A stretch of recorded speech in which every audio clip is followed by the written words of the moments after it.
Scooter पे जो lift मांगता उनका नियम था, कोई भी लिफ्ट मांगे तो लिफ्ट देना है।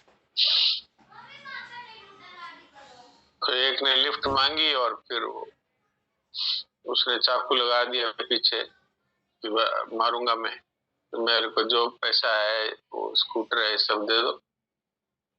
तो उन्होंने कहा ठीक है, तुम पैसा तो मेरे पास ज्यादा नहीं है, जितना है उतना ले लो और स्कूटर है जो ले जाओ, पर मेरी एक बात, मेरी प्रार्थना है वो ध्यान रखना, कोई लिफ्ट मांगे तो मना मत करना, और किसी को ये मत बताना कि मैंने स्कूटर लूट करके लिया है, नहीं तो लोग लिफ्ट देना ही बंद कर देंगे कि लिफ्ट दी उससे लूट लिया। तो अच्छा ठीक है, चला गया वो, और वो गया तो आगे किसी मिठाई वाले की दुकान पहुंचा, उसने कहा ये स्कूटर तो ये मास्टर जी का है, चतुर्वेदी जी का। फिर वो दूसरी दुकान पे गया तो वहां भी कहा अरे तू ये स्कूटर कहाँ से ले आए, तो मास्टर जी का। ऐसे 2-3 दुकानों पे यही है कहा, उसने कहा ये तो फंस गए। वो बेचने वाले के यहाँ गया तो उसने भी कहा ये तो स्कूटर मास्टर जी का है, तो वो बेचे भी कैसे। तो पुलिस वाले ने पकड़ लिया, अरे ये स्कूटर कहाँ से लाए, तो मास्टर जी का। तो उसने सोचा पकड़े जाएंगे, इससे अच्छा है दे दो वापस। तो रात में ही उनके घर के आगे स्कूटर चाबी रख सहित वहीं छोड़ के आ गए। तो उसमें एक कागज लिख करके रख दिया कि मेरे साथ ये हुआ, इसलिए मैं तो स्कूटर आपको वापस रख के जा रहा हूँ। तो कर भला तो हो भला, ये है बात। कल की ये कहानी थी, मुझे अच्छी लगी थी ये। तो ये राम नारायण जी ने मुझे भेजी थी लिख के वो मैसेज में रूप में, तो मुझे अच्छी लगी। तो आज प्रांजल शायद नहीं है, नहीं तो वो भी लिख लेती है सारी। वो कल का विषय बहुत ही एक उत्साह का विषय था। परमात्मा की प्राप्ति जिसको हम बहुत कठिन मानते हैं, वो वास्तव में क्या है, प्रेम करना, और वो हमको आता है। संसार में जो लड़का लड़की प्रेम करते हैं वो तो आसक्ति से करते हैं, और दोनों ही एक दूसरे सुख लेने की इच्छा से करते हैं। लेकिन भगवान के साथ जो प्रेम किया जाता है वो किया जाता है उनको सुख देने की। तो ये सच्चा प्रेम है। प्रेम में सिर्फ देना ही देना होता है, जहाँ लेना होता है वहां प्रेम नहीं होता, वहां आसक्ति होती है, स्वार्थ होता है। तो अब बताइए, हमें पता लग जाए कि भगवान तो हमसे अथाह प्रेम करते हैं, तो फिर हमें उनके साथ प्रेम करने में कितना आनंद आएगा। पर ये बात बहुत लोगों को पता नहीं। और संसार में जितने भी प्रेमी हैं वो छोटी सी बात से आपका प्रेम तोड़ सकते, लेकिन परमात्मा देखिए हम अनादिकाल से गलतियां कर रहे हैं, उनके कहने के विरुद्ध चल रहे हैं, लेकिन वो हमसे तब भी उतना ही प्यार करते हैं।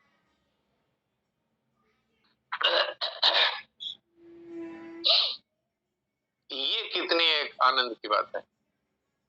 और अब बताइए, अब परमात्मा से प्रेम करना कितना सरल हो गया, कितना सरल हो गया।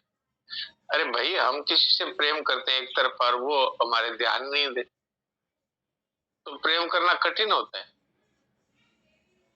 लेकिन जो हमसे अगाध प्रेम करता है और इतना प्रेम करता है कि वो हम में ही बैठा है, इतना प्रेम करता है, कितना प्रेम कि वो हम में ही समाया हुआ है, हमें छोड़ता ही नहीं कभी। संसार में ऐसा कुछ भी नहीं है कि जो सदा साथ रह सके, लेकिन परमात्मा ऐसे हैं जो कभी साथ छोड़ते ही नहीं। तो जो हमसे प्यार करते हैं और इतना प्यार करते हैं कि वो हमें कभी छोड़ते ही नहीं, हमारे साथ ही रहते हैं। तो अब उनसे प्यार करने में कहाँ जोर रहा है, और करना क्या है, कुछ नहीं।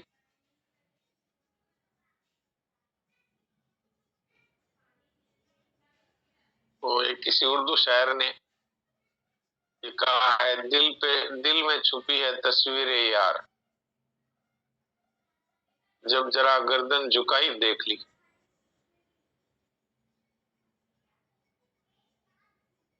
तो वास्तव में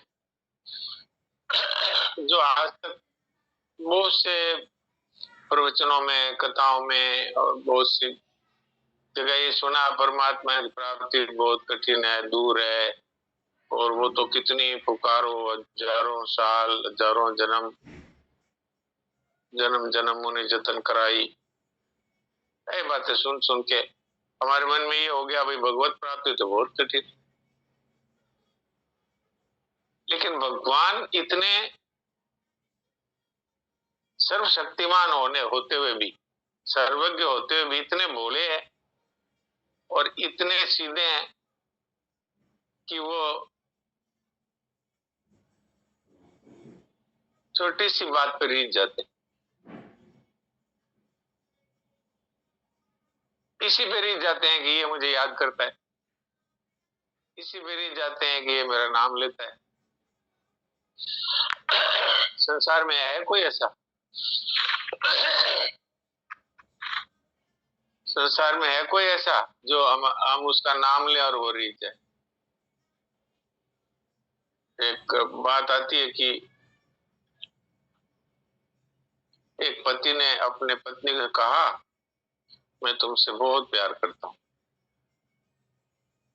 पत्नी बड़ी खुश हुई, फिर बोला, मेरा तुमको छोड़कर जाने का कहीं जी नहीं करता। और खुश हुई। तो फिर जब ऑफिस जाने का टाइम हुआ तो वो घर पे ही बैठा रहा। तो कहा, क्या आज ऑफिस नहीं जा रहे? नहीं, तुम्हें छोड़कर जाने का जी नहीं करता।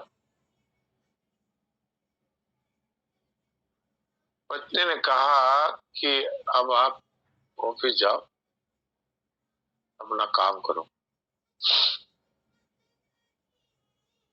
नहीं, मैं तो तुम्हारा बैठ करके नाम जप करता रहूंगा। उसने कहा, क्या पागल हो गए हो क्या? काम पर जाओ। एक भगवान है इससे जो नाम लेने मात्र से खुश हो, और कितना खुश होते हैं। ये स्वर्ण मात्र न जन्म संसार बंधनात् विमुच्यते, खाली उसको याद करने मात्र से अनंत जन्मों के पाप नष्ट हो जाते हैं और जन्म मरण के बंधन से छूट जाता है मनुष्य। और ये तो मोक्ष की बात है, जो भगवान के लिए एक साधारण बात। इससे बढ़कर है कि प्रेम करने वाले के हाथ वो बिक जाते।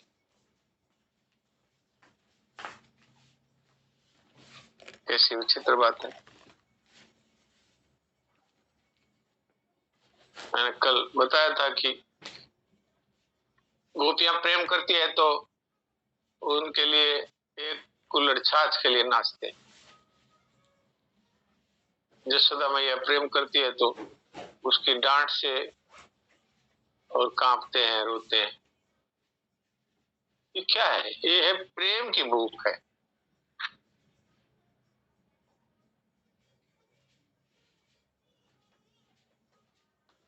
एक नारद जी की बात आती है। नारद जी भगवान कृष्ण से बात कर रहे थे, तो बात बात में भगवान कृष्ण बार बार गोपियों की बड़ाई कर रहे, बार बार गोपियों की बड़ाई करते। नारद जी के मन में आया कि भक्त तो हम भी हैं, गोपियों की इतनी बड़ाई। भगवान तो सर्वज्ञ हैं, वो समझ गए कि अच्छा, नारद जी को ये हो गया कि हम ही बड़े भक्त हैं। तो भगवान ने एक लीला रची। बात करते करते पेट पकड़ करके और लेट गए और कहने लगे, हाय बहुत दर्द हो रहा है, पेट में बहुत दर्द हो रहा है। और नारद जी व्याकुल हो गए, भाई भक्त तो है ही, महाराज अब मैं क्या उपाय करूं, कोई उपाय है तो बताइए। उपाय ये है कि मेरे भक्त के चरणों की धूल कोई दे दे तो मैं पेट पे लगाऊं तो ये दर्द मिट सकता है। अब नारद जी भागे भक्तों की खोज में, बड़े बड़े भक्तों के पास गए जिनको जानते थे, तो जो सुने हुए कि भगवान के चरणों की धूल भगवान को दूं, नरकों में जाना पड़े, ये सब नहीं होता भाई, भगवान हमारे पूज्य है, किसी ने नहीं दी। बाद में उनको याद आया कि चलो ब्रज में चलते हैं, ब्रज में गए, गोपियों से कहा, अच्छा हमारे प्यारे के पेट में दर्द है। गोपियां तो एकदम व्याकुल हो गई, कोई उपाय नहीं है, कोई वैद्य नहीं है द्वारका में। अरे वैद्य तो वो बड़े खुद ही बड़े कुशल है, लेकिन दवाई नहीं मिल रही। अरे दवाई क्या है वो बताओ ना। दवाई है कोई उनका भक्त हो और अपने चरणों की धूल दे दे, बस। गोपियों ने अपने दोनों पांव आगे कर दिया, चाहे इतनी धूल ले जाओ। अरे तुम जानती नहीं, नरकों में जाना पड़ेगा, भगवान के चरणों में धूल। अरे बोले हम तो अनंत काल तक नरक भोगने के लिए तैयार है, हमारे प्यारे की पीड़ा मिटनी चाहिए।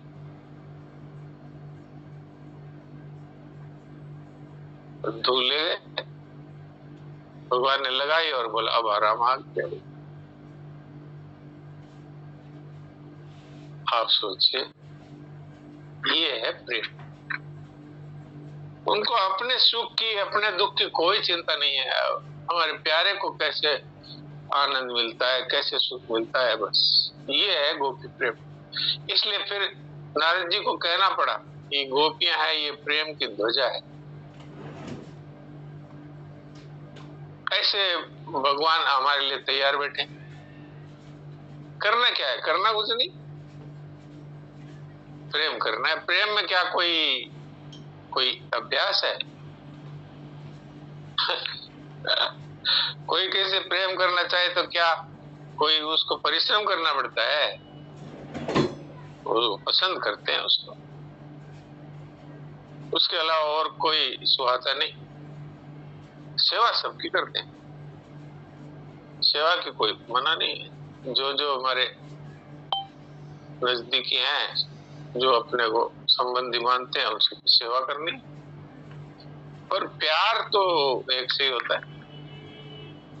भगवान ने भी गीता में जगह जगह ये बात कही, अनन्या चिंतयन्तो माम ये जना पर्युपासते अनन्य चेता सततम यो माम स्मृति नित्यशः। अन्य के साथ उनका संबंध नहीं है, सेवा करो सबकी, कोई मना थोड़ी। जैसे मैंने कल पतिव्रता का उदाहरण दिया था, पतिव्रता है वो देवर की, जेठ की, बच्चों की, बड़ों की, सबकी सेवा करती है, पर पति का स्थान किसी के लिए नहीं, पति के साथ संबंध है वो, किसी के साथ नहीं। ऐसे हमारा परमात्मा के साथ जो संबंध है वो अन्य के साथ नहीं है, तो अनन्यता हो गई बस। ये मीराबाई ने इसको साफ साफ कह दिया, अन्य कोई भी मेरा नहीं, दूसरों ने कोई, मेरे तो गिरधर गोपाल, दूसरों ने कोई। भक्ति का अर्थ ये नहीं है कि भाई आप काम धंधा छोड़ करके बैठ जाओ रात और दिन, ये अर्थ नहीं है। भक्ति का अर्थ है कि जैसे पतिव्रता है वो सारे घर का काम भी करती है, सब कुछ करती है, पर अंदर से प्रेम किसके साथ। ऐसे हम भी संसार का काम करें, घर का काम करें, जो हमको ड्यूटी दी है भगवान ने वो ड्यूटी करें, और प्रेम उनसे। इसमें किसी को कोई संदेह हो, कोई प्रश्न उठता हो तो प्रश्न करें। ये एक बहुत ही सरल उपाय है, नहीं तो बड़े बड़े साधन बताए जाते हैं, गुफा में घुस जाओ, तपस्या करो, वर्षों तक भूखे रहो, लंगोटी लगा के घूमो, भिक्षा मांग कर खाओ, घर छोड़ के भाग जाओ, कुछ नहीं। आप जहाँ हैं जैसे हैं, मेरे तो गिरधर गोपाल, दूसरों ने कोई दूसरा मेरा कोई नहीं है, सबकी सेवा करेंगे जो मेरा मेरा मानते हैं। संसार में देखिए सब एक दूसरे का ऋण उतारने के लिए आए, रहना है सिर्फ ऋणानुबंध के लिए। ऋणानुबंध खत्म होते ही सब अपने अपने रास्ते चल देंगे। जिसका जिसका देना लेना समाप्त हुआ वो चल दिया, कोई छोटे पन में चला गया, कोई युवावस्था में चला गया, कोई वृद्ध होकर चला गया। जिसका जिससे जितना लेना देना था पूरा हुआ और चलो। यहाँ तो सेवा के लिए है भाई, जल्दी जल्दी ऋण उतर जाए, तो सबकी सेवा करो, किससे कुछ नया ऋण लो मत। नया ऋण लेना मतलब खुद कुछ लेना, तो लेोगे फिर देने के लिए आना पड़ेगा, फायदा क्या। तो किसी से कुछ लेना नहीं, चाहना नहीं, मांगना नहीं, सबकी सेवा करो। लेकिन प्यार तो उन्हीं से करना है जो हमारे हैं, जो सदा हमारे साथ रहते हैं, जो कभी साथ छोड़ते नहीं और हमारी भूल की तरफ देखते ही नहीं। प्रभु मेरे अवगुण चित्त न धरो, सूरदास जी महाराज ने कहा।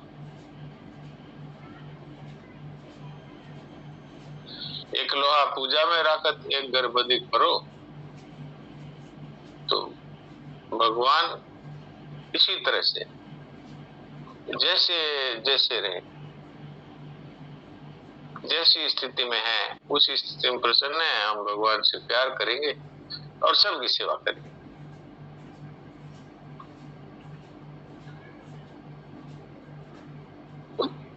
प्रेम में कोई कठिनता नहीं है, कोई अभ्यास नहीं है, कोई परिश्रम नहीं है।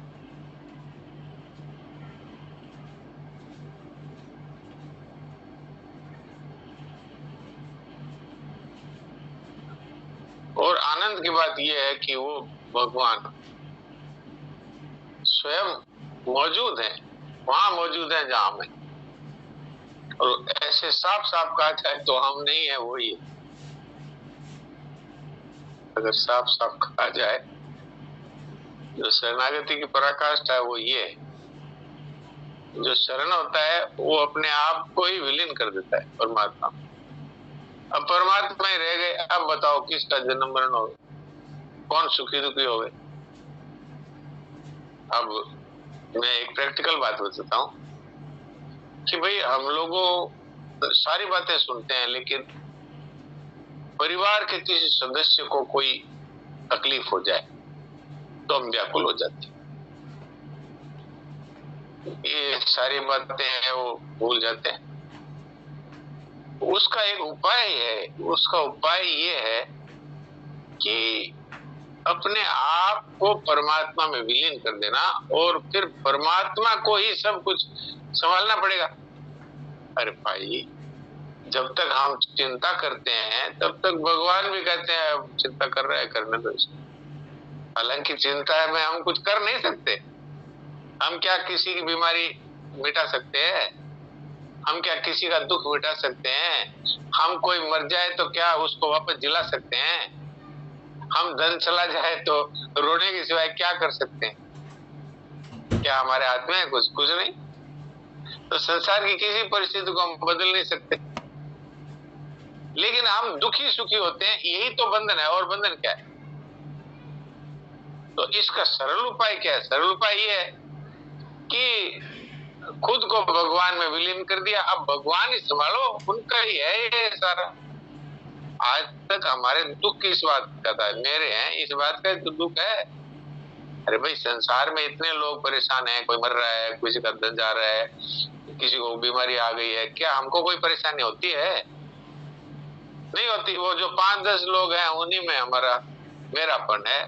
वो मेरापन हमने कर रखा है, लेकिन वो फायदा उससे क्या है?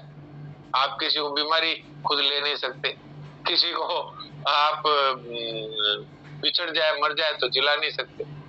तो खाली रोने के लिए मेरापन है फायदा क्या है? कुछ नहीं। तो भगवान को दे दी, भगवान की चीज है, भगवान को दे दी। तेरा तेरे अर्पण क्या लागे मेरा। फिर अब मस्त रहो। अब भगवान जो उचित समझे वो करे। किसी का किसी को अपने पास बुलाना चाहे तो बुलाओ, किसी को रखना चाहे तो रखो, किसी को बीमारी दो तो बीमारी दो, किसी को ठीक करना है ठीक कर दो, धन भेजना है तो भेज दो, ले जाना है तो ले जाओ, बस फिर हो गया, झंझट खत्म। तो ये जो हम साधकों में भी ये बात है, सब अपने अपने बारे में विचार करें कि भाई हम इतनी बातें सुनते हैं और फिर बड़े प्रसन्न होते हैं कि आज तो क्या ही बात मिल गई। लेकिन जब घर में, परिवार में, शरीर में कोई तकलीफ आती है तो हम व्याकुल हो जाते हैं कि नहीं? अगर हो जाते हैं तो इस बात पर गंभीरता से विचार करना है कि भाई हमारे व्याकुल होने से फायदा क्या हुआ, ये बताओ। क्या कोई ठीक हो गया? क्या घाटा मिट गया? क्या कोई मर रहा था वो मेरे व्याकुल होने से जी गया? कुछ नहीं। तो फिर इस व्याकुलता को मिटाने का उपाय तो ढूंढना चाहिए ना। उपाय क्या है? उपाय है कि सब कुछ आपका है। आज से ही चिंता मुक्त, अभी से ही सब कुछ आपका है। आप जो उचित समझो करोगे, तो आप ही उचित समझो वही करोगे। तो हमारे रोने का और हमारे खुशी होने का फायदा क्या हुआ? हम तो आपके करने में खुशी है। कोई मर जाए तो आपने किया, हमको खुशी है। कोई जन्म गया तो आपने किया, हमको खुशी है। चला गया धन तो हम आपने किया, हमको खुशी है। आपके किए हुए काम में हमको खुशी है। जैसे सेठ जी महाराज ने यही बात कही, जयदयाल जी भगत जी, कि सदा हमारे मन की होती है। तो स्वामी जी महाराज ने पूछा आपके मन की कैसे होती है? तो हमने हमारे मन को भगवान के मन में मिला दिया। तो वो जो करते हैं वो हमारे मन की होती है। तो दूसरे शब्दों में कहें तो भगवान को सौंप दिया सब कुछ। अब आप जानो, आपका काम जाने, हम तो आपसे प्रेम करेंगे बस। इसके अलावा रोने धोने का काम आप करो। चिंता दीन दयाल को मोमन सदा आनंद। तो भाई इस बात पर थोड़ा हम सभी अपने अपने बारे में विचार करें, क्योंकि बातें तो हम सुनते भी हैं और कहते भी, लेकिन जब मौका लगता है तो हमारी क्या दशा होती है उस पर हमारा खुद का अध्ययन होना चाहिए। नंद किशोर जी क्या बोल रहे हैं? बोलिए। जय जय श्री राधे, धन्यवाद महाराज। जय जय श्री राधे, प्रणाम। विलीन होने का मतलब सब कुछ भगवान का है। हाँ, विलीन होने का मतलब अपनी सत्ता को ही मिटा दे, अपनी सत्ता भगवान में विलीन हो। जैसे मैंने समुद्र और बूंद का उदाहरण दिया था कि समुद्र में ही है बूंद, लेकिन यदि वो कहती है मैं भी कुछ हूं, तो अब वो दुखी हो सुखी हो पेड़े खाओ। और वो यदि ये बात है कि मेरी सत्ता समुद्र के साथ ही एक हो गई, अब मैं अलग से, मेरी कोई सत्ता नहीं है, तो वो समुद्र हो गई।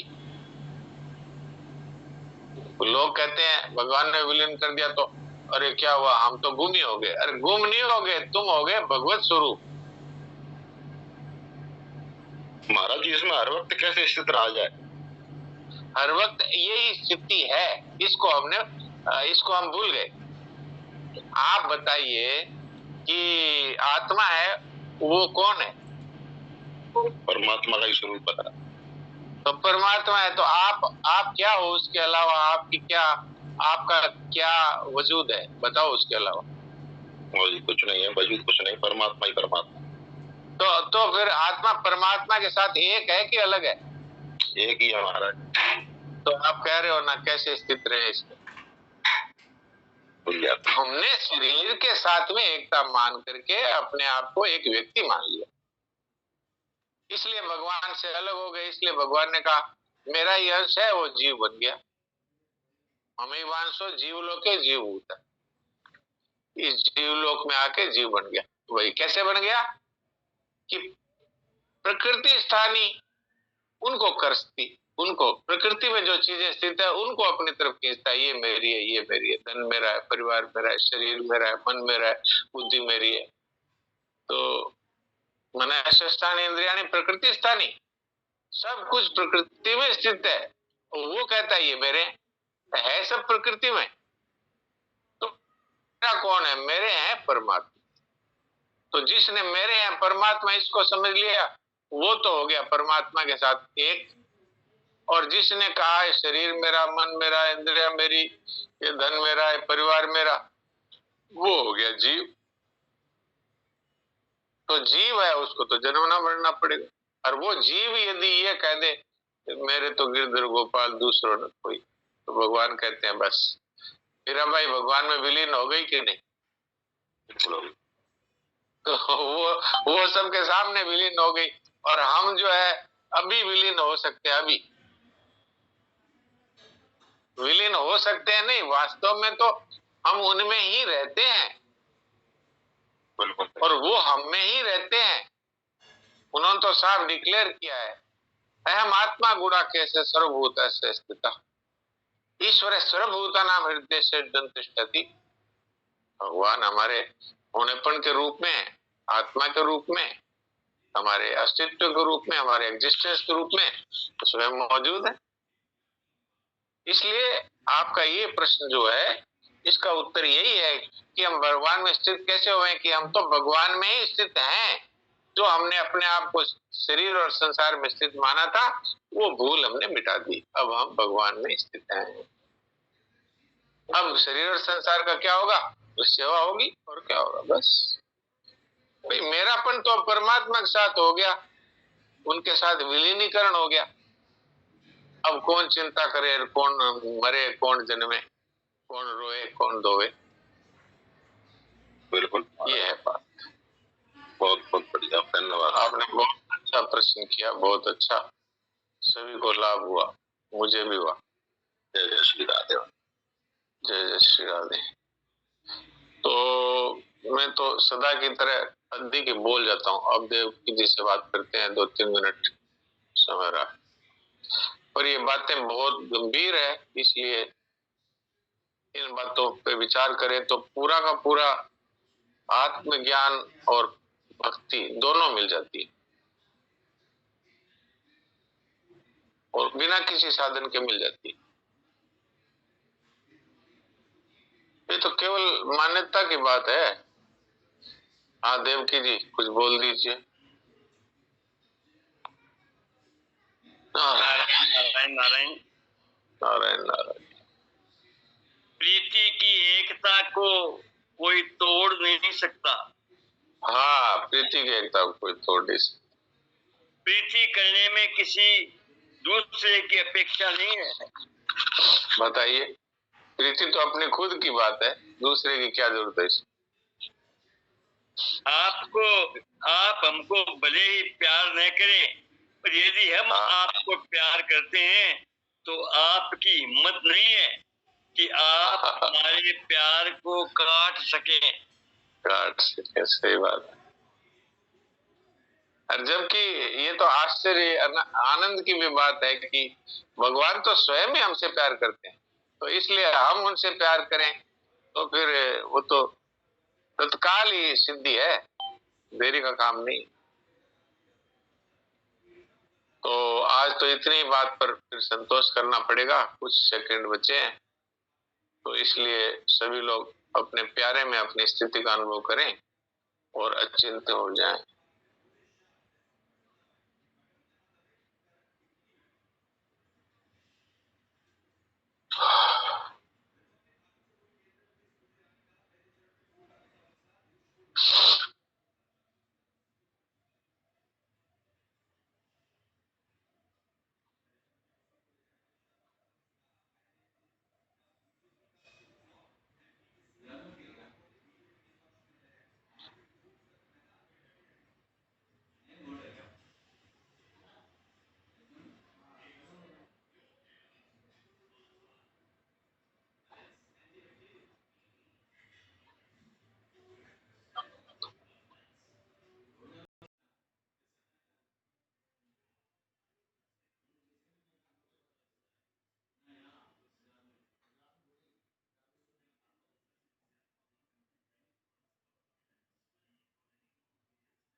Hey.